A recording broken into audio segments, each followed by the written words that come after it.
Sir ಈಗ ಒಂದು ಮಾತನಾಡಿದ್ದಾರೆ ಕುಮಾರಸ್ವಾಮಿ ಈಗಷ್ಟೇ ಮೇಕೆದಾಟು ಪಾದಯಾತ್ರೆ ನಾನು ತೂರಾಡಿದ್ನ ಅಂತ ಹೇಳಿದ್ದಾರೆ ಸರ್. ಏನು ನಾನು ಕುಡಿದು ತೂರಾಡಿದ್ನ?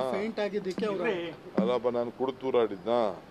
ನಾನು ಮೇಕೆದಾಟು ಪಾದಯಾತ್ರೆ ಮಾಡಿದ್ದೀನಿ, ಸುಸ್ತಾಗಿದ್ದೀನಿ, ನಡೆದಿದ್ದೀನಿ.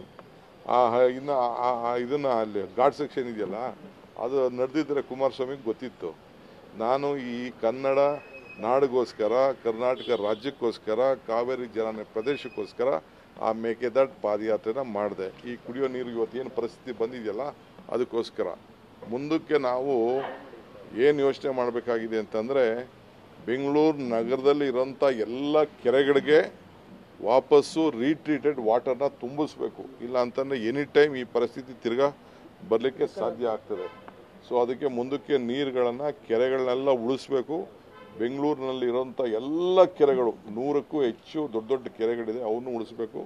ಹೊಸಕೋಟೆ ಕೆರೆ, ಬಾರ್ಡರ್ ಕೆರೆಗಳು, ಎಲ್ಲ ದೊಡ್ಡ ದೊಡ್ಡ ಕೆರೆಗಳನ್ನೆಲ್ಲ ಉಳಿಸಿ ಅದಕ್ಕೆಲ್ಲ ಅಟ್ಲೀಸ್ಟ್ ನೀರು ತುಂಬಲಿಲ್ಲ ಅಂದರೆ ಟ್ರೀಟೆಡ್ ವಾಟರ್ನ ತುಂಬಿಸಿ ಅಂತರ್ಜಲ ಹೆಚ್ಚಿಸುವಂಥ ಕೆಲಸ. ಯಾಕೆಂದರೆ 6900 ಬೋರ್ವೆಲ್ಲು ಈಗ ಡ್ರೈ ಆಗಿದೆ. ಬಟ್ ಅಷ್ಟು ಆದರೂ ಕೂಡ ಇವತ್ತು ನಾನು ಮ್ಯಾನೇಜ್ ಮಾಡಿ ನೀರನ್ನು ಜನರಿಗೆ ಒದಗಿಸ್ಕೊಡ್ತಾ ಇದ್ದೀವಿ, ಸಪ್ಲೈ ಆಗ್ತಾಯಿದೆ. ಮುಂದಕ್ಕೂ ಕೂಡ ನಾವು ಮಾಡ್ತೀವಿ. ಏನೋ ದೇವರು ನನಗೆ ನಿನ್ನೆ ಮೊನ್ನೆ ಎಲ್ಲ ಪೇಪರ್ ನೋಡ್ತಾ ಇದೆ, ಕೆಲವರು ನಮ್ಮ ಡಿಪಾರ್ಟ್ಮೆಂಟ್ ಅವ್ರು ಹೇಳ್ತಾ ಇದ್ರು 12-13 ಹಂಗೆ ಒಂದು ಮಳೆ ಬರ್ತದೆ ಅಂತ ಹೇಳ್ತಾ ಇದ್ರು. ಕಾಯ್ತಾ ಇದ್ದೀವಿ. ನೀವು ಪ್ರಾರ್ಥನೆ ಮಾಡಿ, ಅವರು ಪ್ರಾರ್ಥನೆ ಮಾಡಿ, ಕುಮಾರಸ್ವಾಮಿ ಪ್ರಾರ್ಥನೆ ಮಾಡಲಿ, ಯಡಿಯೂರಪ್ಪನವರು ಪ್ರಾರ್ಥನೆ ಮಾಡಿ.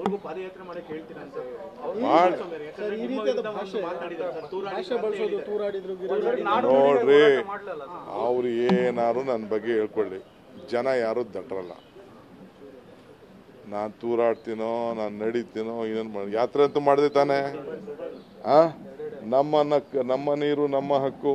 ಈ ದೇಶಕ್ಕೆ 75ನೇ ಸ್ವಾತಂತ್ರ್ಯ, ಗರ್ಗರ್ ತಿರಂಗ ಅಂತ ಅಂದ್ರು. ನಾವು ಯಾತ್ರೆ ಮಾಡಿದ ತಾನೆ. ನಾವು ಭಾರತ್ ಜೋಡೋ ಮಾತಂದೆ ಮಾಡ್ಲಿ, ಅವರು ನೋಡೋಣಾಗ. ನಾನು ಅವ್ರಿಗೆ ಸವಾಲ್ಗೆ ಇವಾಗ ಇಲ್ಲ ಪಾಪ. ನಾನು ಹೆಚ್ಚು ಕಮ್ಮಿ ಮಾಡ್ಬಿಟ್ಟು ಆಮೇಲೆ ಆರೋಗ್ಯ ಪಾಪ. I don't want to disturb in is health position. ಸದ್ಯ ಅವರು ಏನೋ ಧೈರ್ಯವಾಗಿ ಎಲೆಕ್ಷನ್ ಮಾಡ್ತೀವಿ ಅಂತ ಬರ್ತಾ ಇದ್ದಾರಲ್ಲ.